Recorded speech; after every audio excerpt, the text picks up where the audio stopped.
Hello everyone, welcome to Uttarakhand अध्यापक।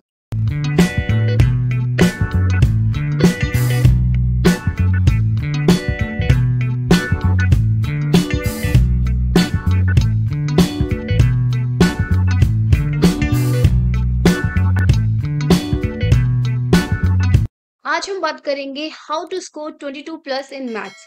अगर आप भी यूटेट 2025 का एग्जाम देने वाले हैं तो ये वीडियो आपके लिए है। तो किस तरीके से आप मैथ्स पोर्शन में 22 प्लस मार्क्स स्कोर कर सकते हैं, इस पे आज हम डिस्कस करते हैं।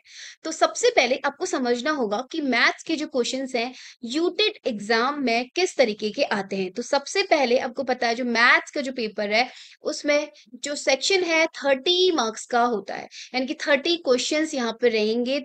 Each question is of 1 marks, her question 1 marks का होगा। ठीक है। इसके अलावा दो पार्ट्स में आपका ये पोर्शन डिवाइड हो जाता है, एक तो कंटेंट पार्ट और एक होता है पेडागोजी पार्ट। कंटेंट मतलब जहां पर आपका मैथमेटिकल पोर्शन होगा, और पेडागोजी मतलब ये आपका गणित का जो आपका क्या है पेडागोजी पार्ट है, वो आप यहाँ से आपसे क्वेश्चन पूछे जाते हैं। कंटेंट पार्ट में आपको arithmetic, geometry, algebra, mensuration, data handling, इन टॉपिक्स को स्ट्रॉन्ग करना है। पेडागोजी पोर्शन में आपको teaching methods, error analysis, learning difficulties, assessment in maths, ये टॉपिक्स आपको अच्छे से क्या करने हैं, कवर करने हैं। बात करते हैं कि मैथ्स कंटेंट या फिर मैथमेटिकल पोर्शन आपका कितना आता है। तो अभी तक अगर आपने यूटेट एग्जाम जो है उसके प्रीवियस ईयर पेपर्स देखे होंगे तो ये चीज आपको समझ में आई होगी कि तो जो कंटेंट वाला पोर्शन है वहां से हर बार 22 से 24 क्वेश्चन बनते हैं। 50-50 का कोई रेशियो नहीं है यूटेट में। अभी तक 22 से 24 क्वेश्चन मैथ्स पोर्शन से आते हैं। आपके आप बोल सकते हो 6 से 8 क्वेश्चन आपके पेडागोजी पोर्शन से आते हैं। इतना रेशियो अभी तक यहाँ पे रहे। आप अगर ज्यादा से ज्यादा बोल दो तो 70-30 का रेशियो बोलो, अदरवाइज 66-33 इस तरीके का रेशियो यहाँ पर कंटेंट और पेडागोजिकल पोर्शन में बनता है। यहाँ पर ये देखने के बाद आपको ये तो समझ में आ गया होगा कि कंटेंट पोर्शन को स्ट्रांग होना कितना ज्यादा इंपॉर्टेंट है। अब मैथमेटिकल पोर्शन को स्ट्रांग करने के लिए क्या स्ट्रेटेजी यहाँ पर हमारी होनी चाहिए।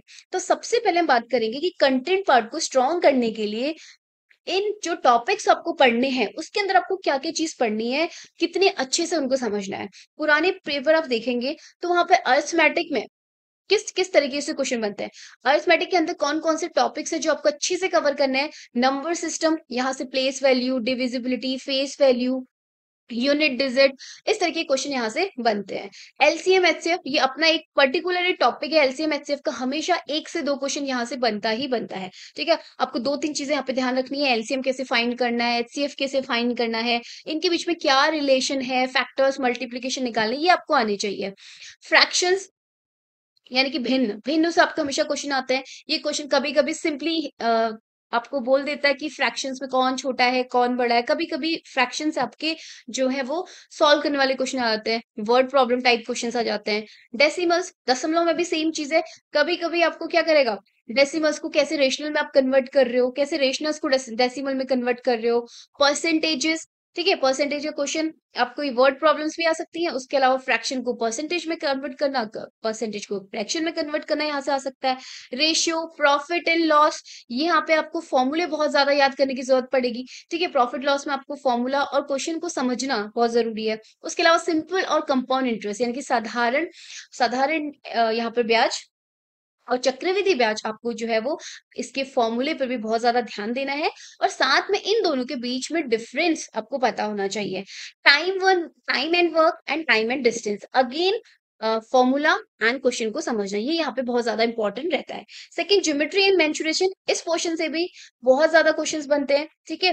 अब यहाँ पे ज्योमेट्री में अगर आप बात करोगे तो shapes, 2D shapes, 3D shapes, mensuration की बात करेंगे तो आपको उन शेप्स का पेरीमीटर निकालना आना चाहिए, एरिया निकालना आना चाहिए। अगर 3D शेप्स की बात करो तो आपको वॉल्यूम और यहाँ पे सरफेस एरियाज निकालने आपको आने चाहिए। और उन ये सब निकालने आपको कब आएंगे, जब आपको फॉर्मूला लर्न होंगे। तो मेंसुरेशन में तो बहुत जरूरी हो जाता है कि आपका फॉर्मूला जो याद जो है आपको बहुत अच्छे से फॉर्मूले यहाँ पर होने चाहिए।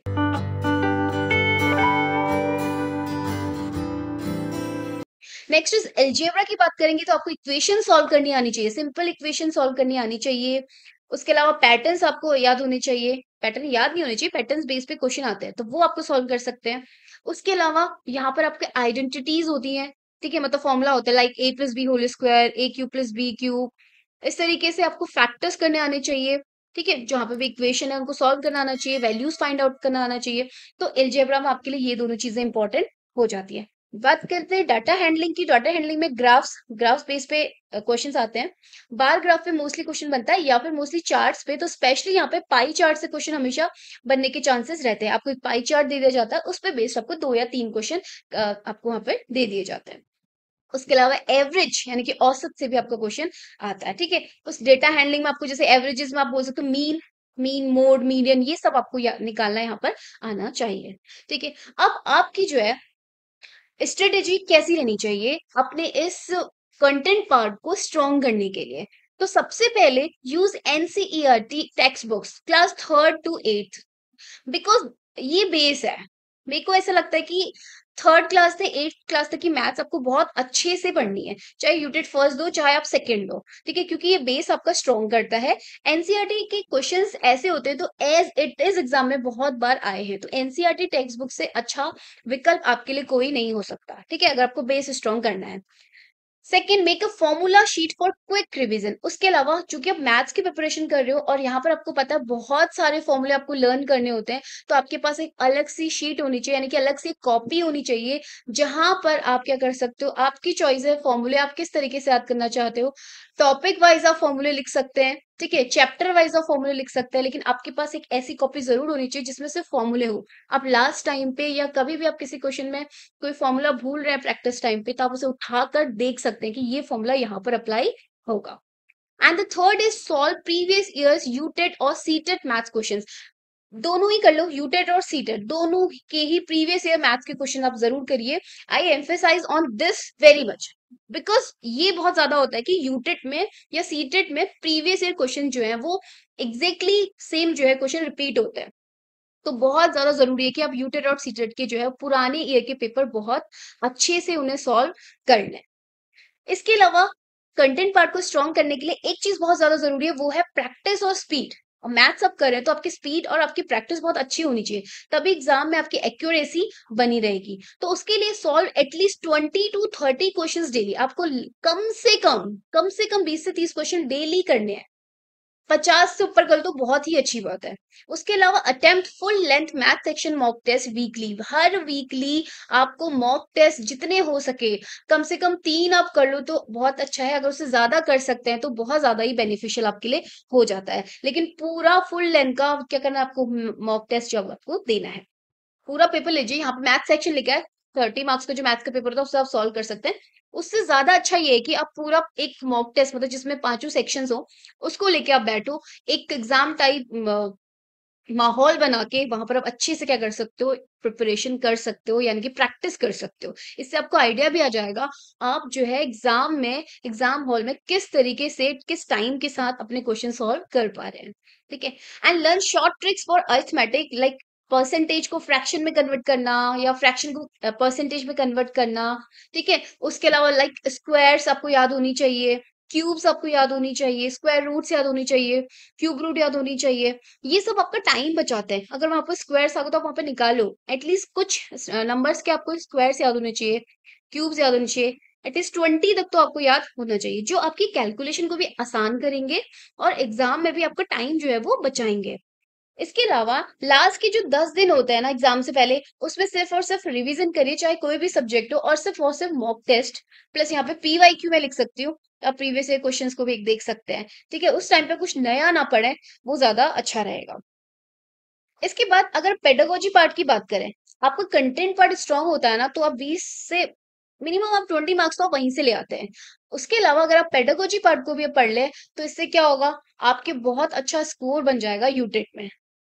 ठीक है, तो पेडागोजी के अंदर आपको नेचर ऑफ मैथमेटिक्स पढ़नी है, mathematics language, problem solving approaches, error and misconception in learning maths, diagnostic and remedial teaching और इवैल्यूएशन मेथड्स इन मैथ। तो ये जो टॉपिक्स हैं आपको बहुत अच्छे से पढ़ने हैं। क्योंकि पेडागोजिकल पार्ट है, फैक्चुअल पार्ट है, कंसेप्चुअल पार्ट है, तो आप इजीली इसको क्या कर सकते हैं, वहां पे बहुत जल्दी सॉल्व कर सकते हैं। और क्वेश्चंस के नंबर भी बहुत ज्यादा नहीं है, मिनिमम आप बोल सकते हो 6 या 8, मैक्सिमम 10 से ज्यादा नहीं जाते हैं।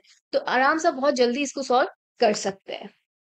अगर एग्जाम हॉल में टाइम मैनेजमेंट की हम बात करेंगे तो किस तरीके से आप मैनेज कर सकते हो, तो सबसे ज्यादा बहुत ज्यादा लंबे क्वेश्चन आपको लग रहे हैं, कोई किसी क्वेश्चन के किसी सम में आप बहुत ज्यादा टाइम लगा रहे हैं, तो उस पर बहुत ज्यादा टाइम वेस्ट नहीं करेंगे।